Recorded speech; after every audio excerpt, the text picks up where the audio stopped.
Hello' everyone, সকলোকে ৰঙালী বিহুৰ শুভেচ্ছা জ্ঞাপন কৰিছোঁ। আজি যিহেতু গৰু বিহু আছিলে আৰু গৰুক ৰাতিপুৱাই গা পা ধুৱাই আমি জলপান খাবলৈ লৈছোঁ। জলপানৰ লগত আছে ম'হৰ এঠা দৈ আৰু গুড়। আপোনালোকে বাৰু ম'হৰ এঠা দৈ খাই ভাল পায়নে? মই বাৰু আনকালে ইমান নাখাওঁ, কিন্তু আজি খাই ভালেই লাগিলে। মায়ে মই কণী যুঁজাইছোঁ, যিহেতু বহাগৰ পৰম্পৰা, আৰু মই হাৰি গ'লোঁ। লগতে ভাইটি আৰু মায়েও যুঁজালে, কিন্তু মায়ে জিকিলে দুইটাতে। পিছফালৰ বাৰীখনতে গান দি লগাই নাচিও দিলোঁ অকণমান।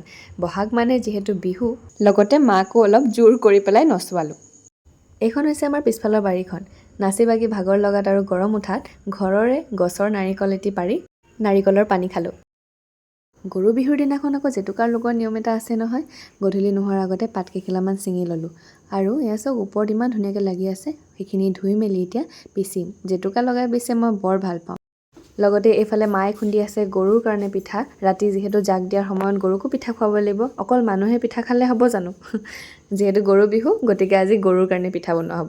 ম'হৰ কামৰণিত তত নাপাই ম'হৰ ধুপু জ্বলাই লৈছোঁ। আৰু জেতুকা পিচি হৈ গ'ল। চাওক, দেখিছে নহয়, ইয়াত জাক দিয়া হৈছে আৰু লগতে আমাৰ গাইজনীলৈ বনাই অনা পিঠাকেইটাও তাইক খুৱাই দিয়া হ'ব।